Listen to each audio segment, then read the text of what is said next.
Era uma vez em uma era distante, envolto nas névoas da história. Lá residia um ferreiro lendário, em uma aldeia pitoresca. Este artesão notável era o orgulhoso proprietário de uma loja modesta, onde ele exibiu e vendeu suas requintadas ferragens forjadas à mão. Um dia fatídico, o destino conspirou para sorrir para ele enquanto fechava um contrato importante. Um contrato que mudaria o curso de sua vida. No meio de uma guerra implacável que lançou sua sombra sobre a terra, o ferreiro foi presenteado com uma oportunidade extraordinária. Ele recebeu a honra de elaborar armas para o reino de Cairo, uma tarefa que não apenas reforçaria sua reputação, mas também elevaria sua posição social. As lâminas e armaduras intrincadamente trabalhadas que ele meticulosamente criou encontraram seu caminho para as mãos de guerreiros, alimentando ainda mais as chamas do conflito implacável.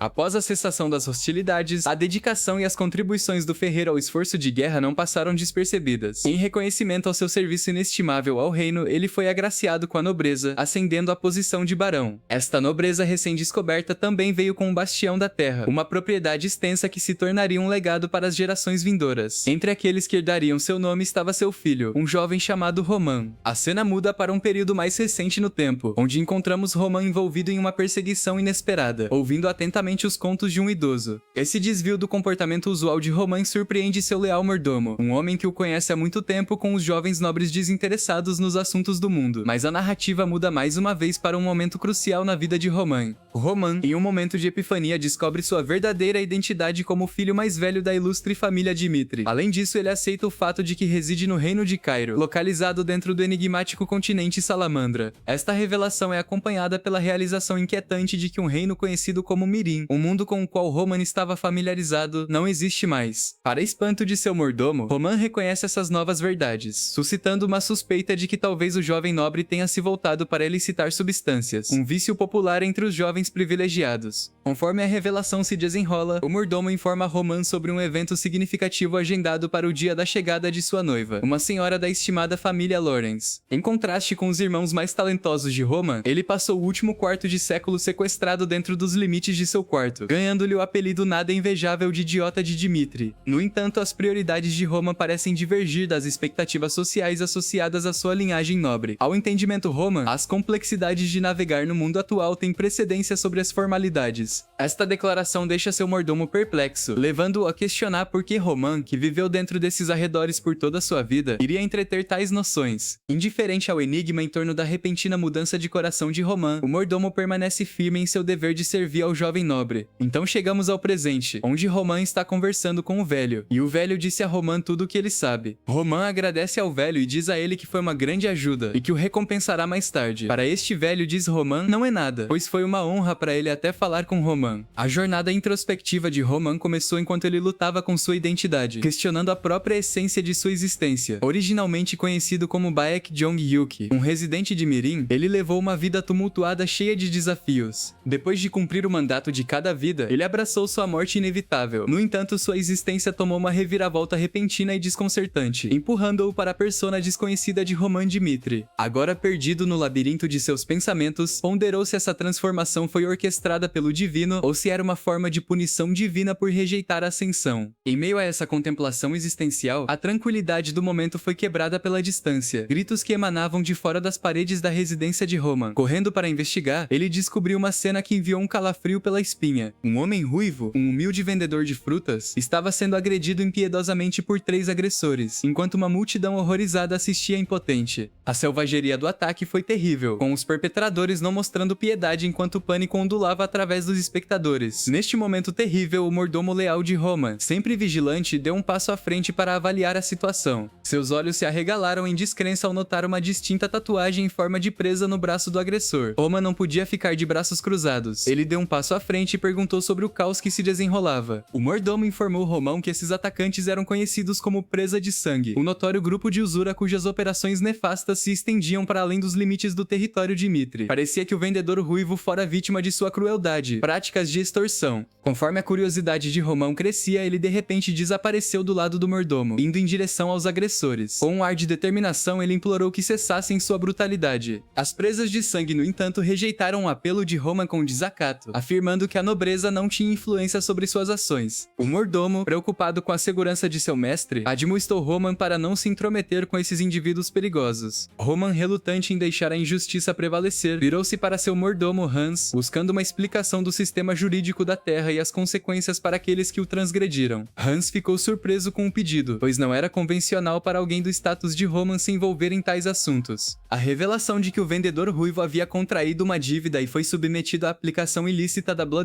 deixou Roman com um senso de urgência. Além disso, o status de Roman como o filho mais velho da família Dmitri adicionou uma camada de complexidade à situação. Desrespeito para com ele constituía uma ofensa grave, uma que poderia potencialmente justificar a pena de morte, em conformidade com o quadro jurídico da região. As presas de sangue, ao ouvir isso, trocaram olhares inquietos enquanto Roman declarava sua violação da lei. Os olhos de Roman brilharam de determinação enquanto ele pegava uma vara de madeira, jurando administrar a justiça. As presas de sangue, não impressionadas e inflexíveis, prepararam-se para enfrentar Roman. Zombaram de suas ameaças e lembraram-no das tatuagens que adornavam seus braços. Roman, imperturbável, esclareceu que seus símbolos de tinta só serviam para marcá-los como baixos. A briga aumentou enquanto Roman atacava os agressores, pronto para levá-los à tarefa. Os movimentos rápidos de Roman pegaram as presas de sangue desprevenidas. Ele habilmente evitou seus golpes e, com uma precisão surpreendente, incapacitou os atacantes com sua arma improvisada. Outros membros das presas de sangue atacaram Roman juntos, e um deles usou uma adaga e tentou cortar Roman, mas Roman se esquivou facilmente do ataque e derrubou o homem com facilidade. Porém, ao testemunhar esta exibição inesperada de destreza, ficaram surpresos ao perceber que Roman era de fato seu mestre. No meio desse caos, os pensamentos de Roman voltaram ao momento em que ele acordou neste corpo desconhecido, entre os artefatos. Um testamento escrito pelo velho Roman e uma variedade espalhada de drogas no chão formavam um mosaico de sua história recente. O documento falava do reino de Cairo, frequentemente envolvido na guerra, e a prática de selecionar representantes de cada família para servir ao reino. Roman Dmitri tinha sido escolhido como representante de sua família para se juntar ao exército, uma responsabilidade que achou muito assustadora para suportar, temendo até mesmo tirar a própria vida. O novo Roman considera esta vida anterior como uma existência lamentável. No entanto, ele herdou o legado de Baek Jong-hyuk, o líder da seita do demônio celestial, e fez votos de viver de acordo com os princípios dessa nova persona. A narrativa termina com uma cena de Roman tendo feito justiça aos agressores. Sozinho, em meio ao rescaldo, suas vestes manchadas com seu sangue. Enquanto uma das presas de sangue tentava fugir, Roman rapidamente o apreendeu e despachou, lançando um desafio a qualquer um que pudesse se opor ao seu julgamento. Os espectadores ficaram em silêncio atordoados, suas percepções do jovem nobre para sempre alteradas por sua inesperada demonstração de valor. Assim, John Koch, uma vez um nome que reverberou em todo o mundo, de Murão tinha ascendido ao pináculo do poder com proezas marciais incomparáveis. Incontáveis artistas marciais ousaram desafiá-lo, apenas para encontrar um destino sombrio, massacrados e obliterados sem piedade.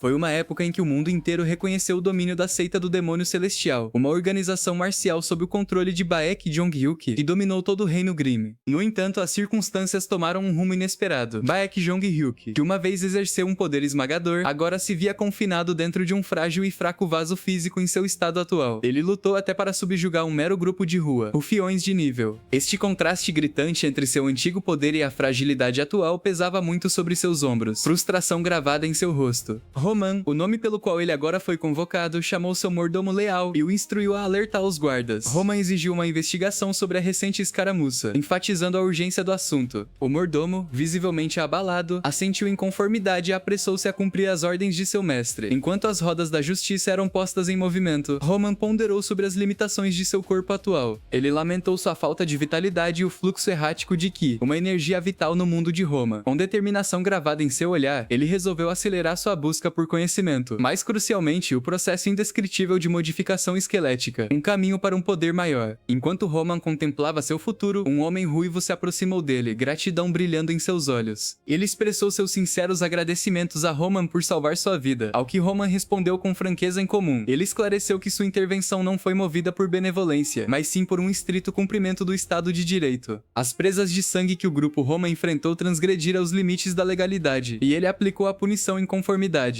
Roman informou ainda ao homem ruivo que ele não estava isento de escrutínio, instando-o a fornecer um relato verdadeiro dos eventos que havia acontecido. O homem ruivo, cujo nome era Kevin, concordou em compartilhar sua história. Ele revelou que seus pais haviam emprestado dinheiro das presas de sangue para adquirir terras para cultivar, com a intenção de pagar a dívida através da venda de suas colheitas. No entanto, as presas de sangue recorreram a um ato malicioso de destruir toda a sua colheita, tornando impossível para a família cumprir cumprir suas obrigações financeiras. Kevin tinha aprendido desde então que este ato vil foi motivado pelo sindicato, intenção sinistra de atacar sua irmã mais nova. Ele enfatizou a injustiça de sua situação, como sua família sempre viveu modestamente e se absteve de causar danos a outras pessoas. Kevin implorou a Roman para ajudar a resgatar sua irmã das garras das presas de sangue. Naquele momento, enquanto Roman olhava nos olhos de Kevin, ele sentiu a presença de um demônio latente, uma memória de seu passado, a lembrança agitada dentro dele. E ele perguntou o nome de Kevin, curioso para saber mais sobre o homem diante dele. Kevin, com sua voz tingida de gratidão e vulnerabilidade, se apresentou, iniciando uma conexão que provavelmente teria consequências de longo alcance. Roman garantiu a Kevin que ele verificaria a veracidade de seu relato e garantiria que a justiça prevalecesse. Grato pela intervenção de Roman, Kevin expressou seus sinceros agradecimentos. Quando Roman saiu de cena, ele não pôde evitar sentir que esse encontro casual com Kevin poderia levar a um relacionamento longo e significativo. A narrativa faz a transição para um cenário diferente, onde uma carruagem luxuosa avança ao longo de um caminho bem trilhado. Dentro da carruagem, Lady Flora, a passageira, contempla sua recente virada do destino. Apenas um mês atrás, ela havia recebido o choque da notícia de um casamento arranjado com a família Dimitri. Seu pai, com um semblante grave, entregou o decreto explicando que a terra de sua família enfrentou um desastre iminente e que esta união era a única avenida para navegar na crise. Flora, inicialmente surpresa com a rapidez do arranjo, expressou suas preocupações sobre se tornar um membro da família Dimitri. Ela manifestou seu desânimo, citando o histórico de mineração dos Dimitri como um contraste gritante com sua própria educação. Seu pai, pesado pelas circunstâncias, ofereceu suas desculpas, reconhecendo a árdua decisão que foi compelido a tomar. Agora, no momento presente, Lady Flora chegou ao território Dimitri, esperando se casar com o segundo filho da família, que se mostrava promissor em um futuro brilhante. No entanto, suas expectativas desmoronam enquanto ela fica sabendo de uma reviravolta imprevista. O filho mais velho da família Dimitri, Roman Dimitri, afirma sua reivindicação de sua mão em casamento. Roman, comumente conhecido como o idiota da família Dimitri, é notório por viver uma vida de indulgência e luxo. Enquanto Flora caminha ao lado dele, ela resolve confrontá-lo sobre a situação, determinada a expressar sua recusa. Virando-se para enfrentá-lo, ela implora Roman para reconsiderar o casamento. Em resposta, Roman a surpreende, declarando que não tem escrúpulos em cancelar o noivado. Uma aquiescência inesperada. Atordoada com esta reviravolta, Flora pergunta sobre as razões de Roman. De uma maneira indiferente, Roman confirma sua prontidão para anular o noivado. Ele esclarece que, como suposto idiota da família Dimitri, não possui nem a ambição nem o desejo de entrar em um casamento com ela. Seu desinteresse deixa Flora perplexa, incapaz de compreender os verdadeiros motivos por trás das ações de Roman.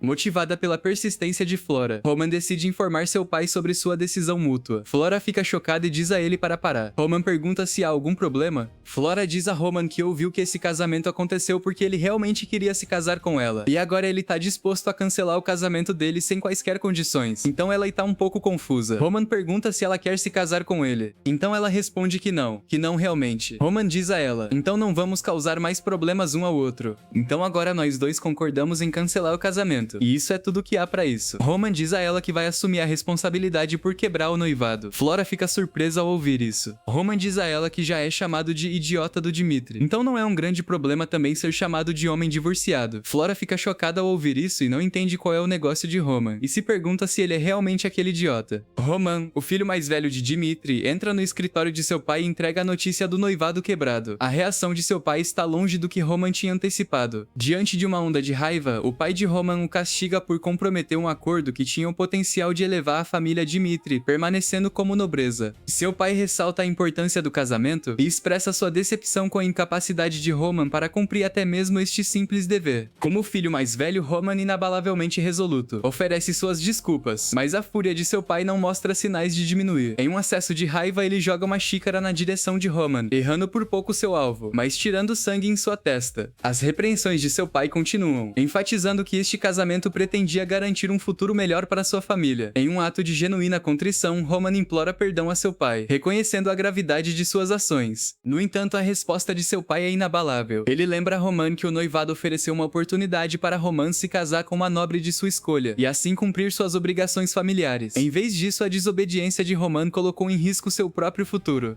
Além disso, seu pai revela conhecimento da recente briga de Roman com os Presa de Sangue, um encontro que supostamente terminou a favor de Roman. Ainda assim, o pai de Roman rejeita a veracidade dessas afirmações, suspeitando que outra pessoa tenha intervido em seu nome. Ele ressalta a magnitude do problema, enfatizando que os presa de sangue são um grupo formidável com o qual mesmo ele, como patriarca da família Dmitri, não pode facilmente lidar. Em uma advertência final, o pai de Roman informa que ele será recrutado para o serviço militar em 6 meses. Ele se vira para Roman perguntando se ele tem alguma resposta a essas circunstâncias. Roman, inabalável e resoluto, calmamente transmite sua aceitação do recrutamento iminente, não oferecendo objeções. Com a saída de Roman do escritório de seu pai, Flora corre para confrontá-lo, ansiosa com as consequências de suas ações. Ela o admoesta por provocar os presa de sangue, um grupo notório por sua audácia em aterrorizar até nobres. Ela insta Roman a confessar a verdade ao pai e a pedir clemência ao barão, temendo a ira retaliatória do sindicato. Roman, no entanto, responde a ela, por favor, com uma pergunta. Por que ele deveria seguir o conselho dela? Esta inesperada resposta deixa Flora atordoada e perplexa, enquanto ela luta com o caráter enigmático do homem diante dela. Nas horas anteriores ao encontro crítico entre Roman e Lady Flora, a propriedade de Dmitri zumbia com os preparativos. Roman se encontrou no meio de um ajuste de guarda-roupa enquanto seu dedicado mordomo Hans aplicava uma quantidade excessiva de perfume. O desconforto de Roman era palpável, enquanto lamentava o aperto de seu traje. No entanto, a insistência de Hans na perfeição permaneceu inabalável, enquanto ele enfatizava o significado desta reunião com sua noiva, Lady Flora Lawrence. A mente de Roman correu com pensamentos da complexidade cada vez maior de sua vida. Neste mundo, este casamento arranjado parecia ser nada mais do que um fardo adicional. No entanto, ele reconheceu a imprudência de mostrar desrespeito a uma mulher que ainda não tinha trazido nenhum problema para sua vida. Hans é gentil, mas a insistência inabalável eventualmente levou Roman a concluir que não havia razão para ser desrespeitoso com uma mulher que não lhe causou nenhum dano. Depois de tudo, seu objetivo principal era encerrar este noivado, causando a mínima ofensa. Este tinha sido seu plano inicial. À medida que a narrativa faz a transição para o presente, Roman se encontra engajado em confronto com Lady Flora, um confronto que revela sua arrogância percebida. Chocada com a franqueza de Roman, Lady Flora ouve enquanto ele explica sua perspectiva. Ele transmite sua compreensão da posição dela, reconhecendo que ela pode não ter considerado toda a extensão de suas circunstâncias quando ele inicialmente sugeriu romper o noivado. No entanto, ele destaca que ela não tem o direito de interferir na decisão que ele agora tomou. Os dois devem se separar, cuidando de seus próprios assuntos. Flora fica sem palavras pela brusquidão dessa separação. Roman, por outro lado, reflete sobre sua declaração anterior, assumindo total responsabilidade pelo término do noivado. Ele pretendia que essa garantia prevalecesse em quaisquer discussões subsequentes ou complicações relacionadas à dissolução de seu acordo, mas ele também tinha o desejo de se distanciar dela. Roman acreditava que isso marcaria seu encontro final. Quando ele partiu, deixou-a contemplando a virada dos acontecimentos. Em um ambiente diferente, a narrativa muda para o palácio. Romero Dmitri, o senhor da casa, se entrega ao excesso de álcool, uma tentativa de afogar suas preocupações. Sua esposa observa sua embriaguez com preocupação e implora que ele pare em seu estado embriagado. Romero confia em sua esposa, contando sobre a disciplina física que ele infligiu a Roman durante seus primeiros anos como plebeus. Romero divulga que após se tornarem nobres, ele prometeu proteger seus filhos das dificuldades que suportaram. Sua esposa reconhece que esta promessa moldou com sucesso a vida de seus filhos, incluindo Roman, mas ele permanece incerto sobre como tratar Roman, o único filho que experimentou aquelas primeiras lutas com ele. Sua esposa o tranquiliza para não suportar o peso de si mesmo, culpando-se demais enquanto reconhece suas imperfeições como pai. Ela enfatiza que eles, sozinhos, têm o poder de guiar seus filhos longe de quaisquer caminhos equivocados. Ela o lembra do Romero Dmitri que ela conhece, um pai que não permitiria que seu próprio filho se perdesse em território indesejável. A conversa então se volta para a questão dos presa de sangue, uma organização que Roman confrontou recentemente. Dada a natureza orgulhosa de Roman em sua declaração impulsiva de que ele lidaria com os presa de sangue sozinho, as vozes da mãe dele ecoam sua preocupação com as consequências de deixá-lo sem apoio. Ela sugere que eles envolvam o Capitão Jonathan, uma figura habilidosa que pode ser capaz de ajudar Roman a resolver o problema. Convencido pela sabedoria de sua esposa, Romero imediatamente instrui um servo a convocar o Capitão Jonathan, considerando o bem-estar de Roman como uma prioridade e a incerteza em torno de suas ações recentes contra os presa de sangue. A narrativa então retorna ao presente, com Roman passeando pela cidade. Hans, seu leal mordomo, expressa preocupação com a segurança de Roman, aconselhando-o a não se aventurar fora.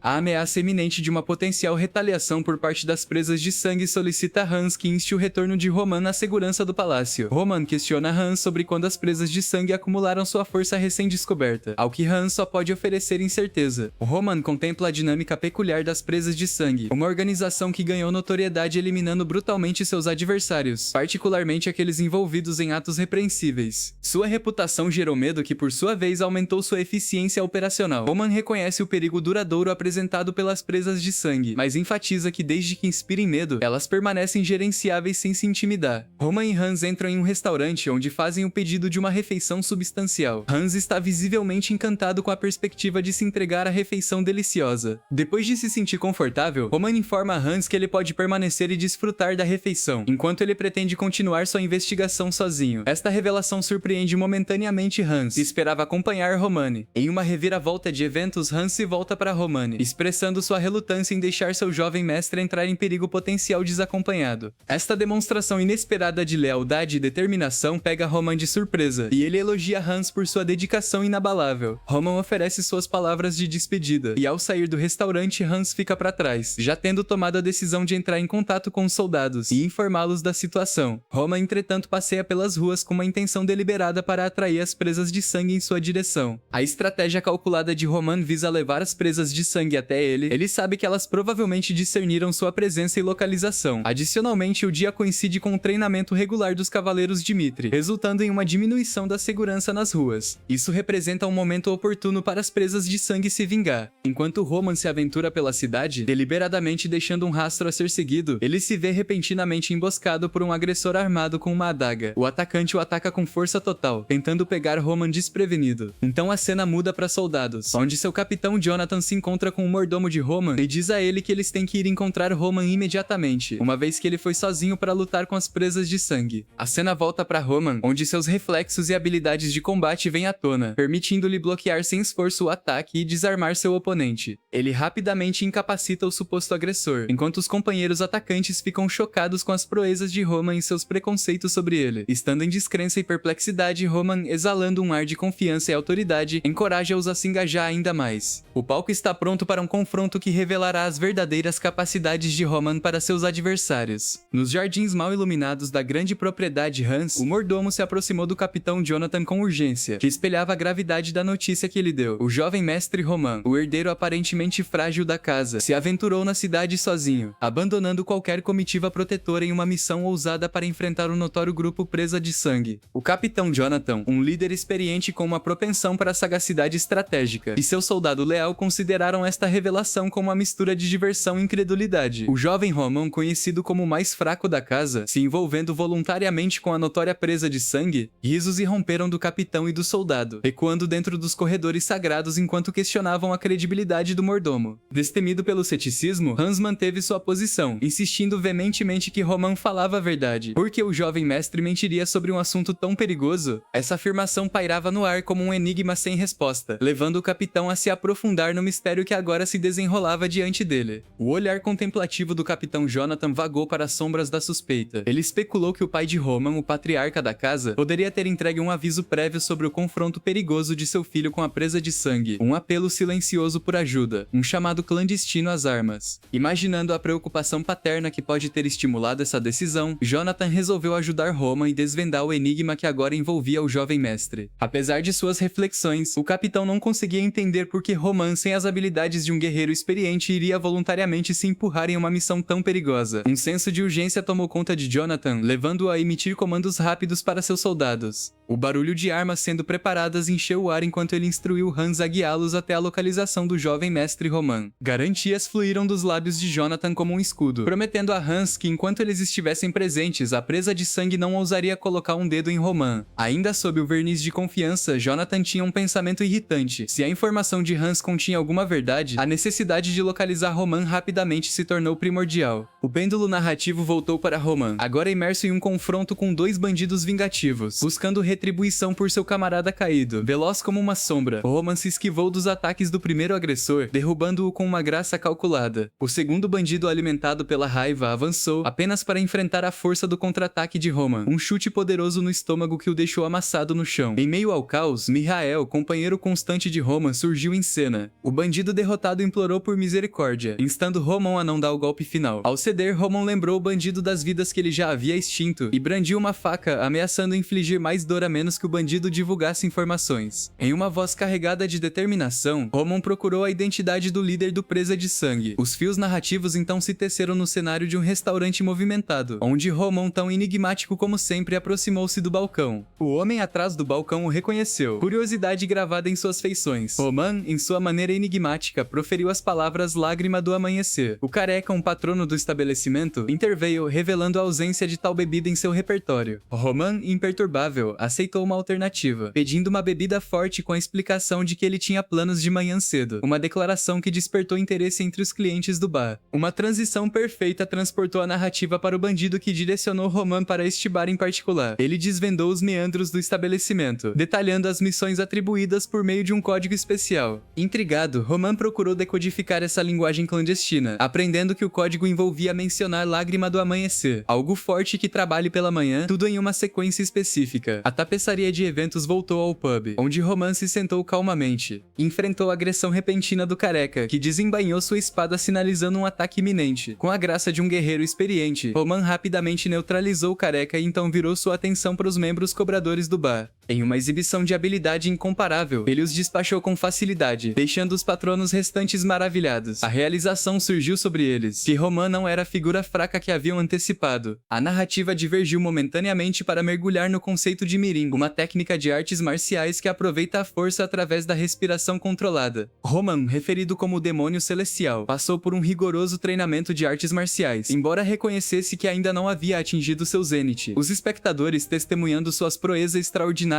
foram deixados atordoados com a revelação de suas habilidades ocultas. Quando agressores adicionais se aproximaram de Roman, ele os descartou como meros incômodos, frustrando sem esforço suas tentativas. O careca, recuperando a consciência, questionou os motivos de Roman. Desinteressado em fornecer explicações, Roman apontou que eles haviam iniciado o ataque e que agora só ele e o careca ficaram. Em meio às consequências, Roman expressou sua intenção de fazer algumas perguntas ao careca e o levou para uma conversa privada. Neste momento de tensão e revelação, soldados sob o comando do capitão Jonathan invadiram o bar, encontrando uma cena de caos orquestrada por Roman. A atmosfera tumultuada os deixou chocados e perplexos. Outro soldado retransmitiu informações de um sobrevivente no segundo andar, revelando o destino do jovem mestre Roman Lawrence. A surpresa de Jonathan misturada com confusão, enquanto ele ponderava a razão por trás da escolha da localização de Roman, o soldado acrescentou que o sobrevivente mencionou Lawrence como a fortaleza primária do Presa de Sangue. Nas sombras decrescentes de um encontro clandestino, a narrativa se desenrola com um ar de mistério, transportando-nos para um momento crucial que aconteceu há apenas uma hora. Roman, uma figura envolta em mistério, encontra-se na companhia de um careca, com os dedos perdidos para algum passado sinistro. O ar está denso de tensão, enquanto o careca, amarrado ao ventre escuro da Presa de Sangue, permanece resoluto em seu silêncio. Uma sensação palpável de desespero permeia a cena, enquanto o careca implora a Roman para acabar com sua vida, um apelo desesperado nascido da ameaça iminente das Presas de Sangue. Vingança ainda Roman. Com um sorriso enigmático tocando seus lábios, admira o estoicismo do careca. Há uma afinidade inesperada que desperta dentro de Roman, uma apreciação por aqueles que suportam tormento indizível sem sucumbir à tentação de divulgar segredos, aqueles que não têm medo de encarar a morte na cara. Há um carinho peculiar na voz de Roman, um reconhecimento da força que ele percebe em aqueles que permanecem calados em meio à tortura. É uma prova do entendimento de Roman de que, sob o verniz do sofrimento, reside o potencial para abrigar o mais valioso dos segredos. Em uma mudança intrigante, a atenção de Roman é atraída para algo invisível a olho nu. Uma cintilação em seu olhar trai o surgimento de um plano, um método para testar ainda mais a determinação do careca. Roman, com uma facilidade calculada, pega uma fotografia com um tom deliberado. Ele informa o careca de sua intenção: localizar e matar a jovem figura capturada dentro do quadro, supostamente o filho do careca. Um choque sísmico ondulou através do homem careca, suas feições se contorcendo de descrença e pavor. Ainda em uma impressionante exibição de desafio, ele nega veementemente quaisquer laços familiares com o rosto inocente congelado na fotografia. Roman não se intimidou, acusa o careca de falsidades, insistindo que a semelhança do menino com o cativo é muito estranha para ser descartada. Irritado com a audácia de Roman, o careca questiona a nobreza de alguém que recorre a ameaças contra uma família Roman. No entanto, desenrola uma revelação arrepiante, uma visão sobre o funcionamento sinistro das Presas de Sangue. Ele descasca as camadas da organização criminosa, expondo um modus operandi que transforma indivíduos aparentemente comuns em peões diabólicos. Roman investiga as táticas da organização, ilustrando como presa de sangue coage indivíduos em servidão, empurrando-os para o precipício da moralidade. O Homem Careca, no entanto, permanece firme e inflexível em sua crença de que a verdade não alterará o curso da retribuição de presa de sangue. Roman aconselha o Careca a escolher com cuidado onde ele coloca suas lealdades, sugerindo as altas apostas de seu jogo sinistro. Em um juramento assustador, Roman jura solenemente cumprir sua ameaça anterior, uma promessa para procurar e acabar com a vida do filho do Careca. Ainda antes que a cortina final caia, Roman estende um inesperado ramo de oliveira. Ele dá uma chance ao Careca, uma oportunidade fugaz de salvar seus parentes. A escolha é deixada pendurada no ar, uma dança macabra entre o silêncio e a salvação. Enquanto a narrativa gira, somos transportados para um ambiente diferente. Uma casa onde um subordinado conta uma história sobre o feito sem precedentes de Roma, uma divisão inteira vencida pela mão de um que uma vez foi rejeitado da prestigiada Royal Swordsman Academy. As ondas de choque reverberam através do chefe, que incrédulo busca o paradeiro atual de Roman. A revelação de que Roman partiu da região de Dimitri, armado com informações extraídas do Morning Dew, enfurece o chefe. O audacioso ataque de Roman ao seu quartel-general, aparentemente um esforço solo, acende uma fúria dentro do chefe, determinado a erradicar essa ameaça percebida. O chefe comanda uma reunião de forças, jurando eliminar Roman antes que os formidáveis cavaleiros de Dimitri intervenham. Simultaneamente, a narrativa transita para o palácio da família Lawrence, um bastião de poder e intriga. A família, descontente com as decisões da família Barco, se envolve em uma discussão tensa sobre a tempestade de guerra, sussurros de empréstimos substanciais do Banco de Ouro e a preparação sinistra para um conflito iminente que lança uma sombra sobre o outrora estável território de Warrens. O pai da Flora, um patriarca sobrecarregado pelo peso da desgraça iminente, contempla a reviravolta imprevista dos acontecimentos. O inesperado alinhamento do governo central com os Barcos coloca em risco o domínio de Lawrence em seu solo fértil. Em meio a debates fervorosos, um estadista mais velho insta a família a se apegar ao seu território a todo custo, sabendo que a sobrevivência de Lawrence depende da riqueza de seu solo. Em um movimento estratégico, o pai da Flora revela um vislumbre de esperança, uma aliança matrimonial com a família Dimitri, a perspectiva do apoio dos Dimitri.